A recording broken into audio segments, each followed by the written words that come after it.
سلام، خوش اومدید به این ویدیو. توی این قسمت چند تا ویدیوی عجیب و ترسناک از اتفاقات وحشتناکی که برای مردم عادی رخ داده چند تا ویدیو آماده کردم و قراره که این ویدیوها رو با هم دیگه نگاه کنیم و با هم دیگه بررسیشون کنیم. پس بیشتر از این حرف نمیزنم، بریم سراغ ویدیو.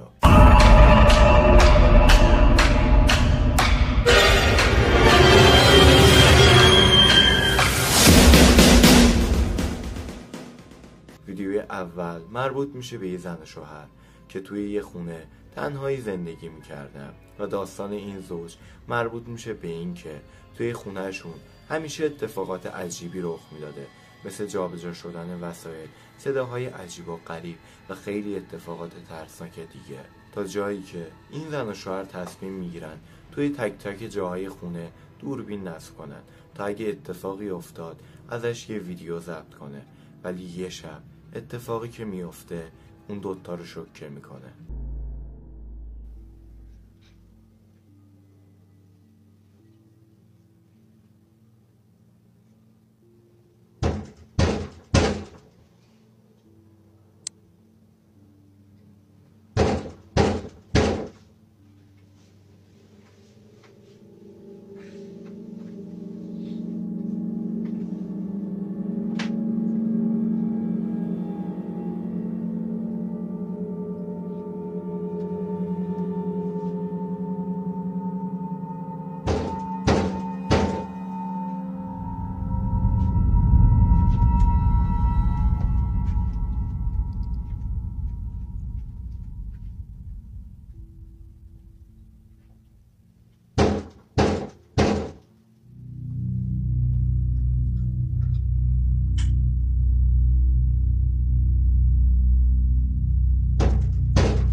ویدیو دومم باز مربوط میشه به یه زن و شوهر که دوتایی توی یه خونه زندگی میکردن، اما اتفاقاتی که برای این دو نفر رخ میداده خیلی عجیب و ترسناک تر بوده و این دو نفر تصمیم میگیرن که توی همه جای خونه دوربین نصب کنن، اما کم کم به این اتفاقاتی که براشون رخ میداده عادت میکنن.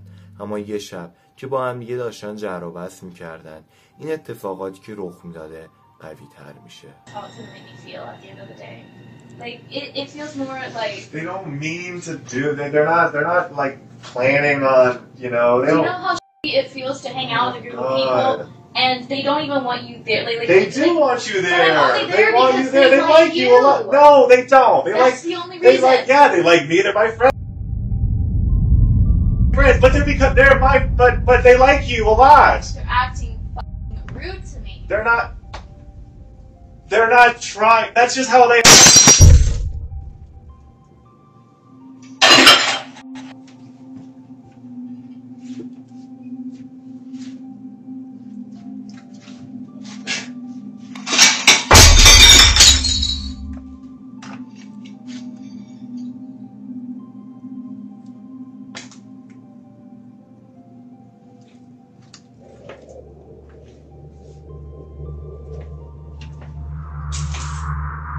Hey.